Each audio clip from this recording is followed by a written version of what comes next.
Hey guys, so I'm willing to bet that you're here because you want to learn how to do the Biellmann position or Biellmann spin, because we all know it's very desirable in competition these days. I can do the Biellmann, but I can do it on my left leg, but I need to be able to do it on my right leg because that's the way I do my layback spin, and you get a higher level of difficulty now if you do the Biellmann out of the layback. So a very short history about the Biellmann. It's obviously named after Denise Biellmann, a Swiss figure skater. She did it in the 70s and popularized it then. But the spin actually goes back all the way to the 30s. British figure skater Cecilia Coolidge was the first one to do it in competition. In 1937, she did a one-handed Biellmann coming out of a layback spin, and Tamara Moscovina further popularized it in the 60s.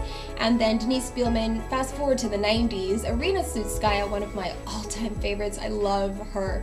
She did it, she couldn't just do the Biellmann, she would do it on one leg, spinning, and then step around and do it on the other leg like it was nothing. She was so good.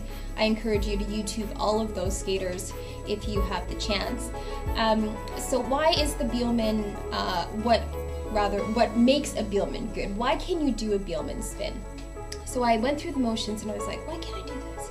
And at first I thought it was hip flexibility, but then I realized, no, my hips are kind of equally flexible, so what could it be? I did it a few more times on my left leg, and I realized my range of motion in my right arm wasn't as great as my range of motion in my left. So that must have been it. So I tried it out and I was like, yeah, that's what it is. So I went online and I found some stretches or some exercises to try to help me limber up this right shoulder a little bit. So I'm going to try those out for a while and see, my progress after a month or two, and we can share our progress together. I thought maybe you guys might want to come on this little mini goal journey with me. But I want to stress, I'm not a professional. I'm just trying these things. I'm kind of using myself as a guinea pig in an experiment to see if I can get this done. So just kind of work at your own speed. Try not to push anything. I have another stretching video that maybe you might want to watch. There are some more stretches in there and some things that I've learned along the way that help me to stretch better. And I think that's about it. So if these help you and if they work for you, let me know, because I'm always interested in hearing about your success as well. So here we go. Let's start stretching. So I won't be talking through the whole thing, but just a couple. I'm using a broomstick for this, but you can use anything that's long. You don't want your shoulders or elbows to point upward. You don't want them to point down. You want them to be facing each other nice and parallel. So you just bring the broomstick or whatever you're using up and over your head, back over to the front. You do this about 5 times. I like to do maybe 5 or 6 reps of 5. Here's a side view. You want to keep a nice straight back when you're doing this and keeping your head stacked on top of your spine.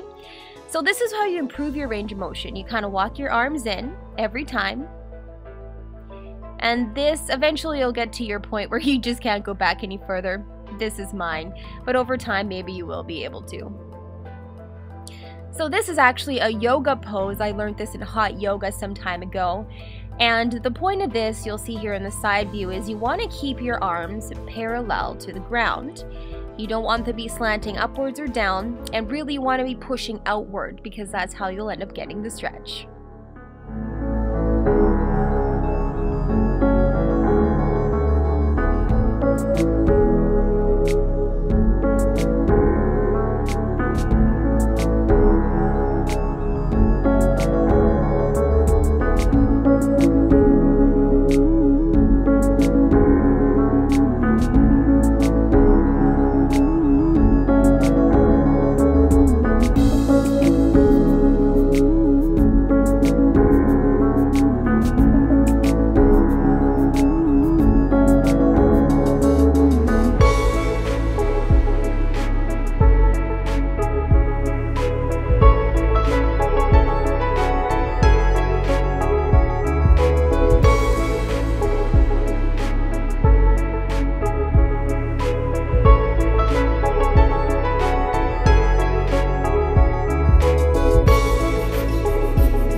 That's that. Stretching for the Biellmann. I am going to try this out for maybe a month or two and see where my progress is. I want to see where your progress is too. So by all means, if you're a regular YouTuber and you post videos, even if you're not a regular YouTuber, just make a video if you like and post them, and then we can all do this together. Also, I want to say that you will be leaving me comments, and I'm not the best comment responder. I know I'm not, and I'm not even going to make any excuses for it, except for the fact that I work full-time as a news reporter, so that tends to go into overtime a lot, and I try my best to get back to you, but if I don't get back to you, please don't be offended. Just message me anyways, because I love hearing from you guys. You have no idea how inspiring a lot of your messages are to me, and they kind of give me that little extra pep when I need it. So please comment if you can, and I'll try to comment back as soon as I can. So have a great day, guys. I really hope that you are blessed in every single way, and we will continue to work together on improving our skating. See ya.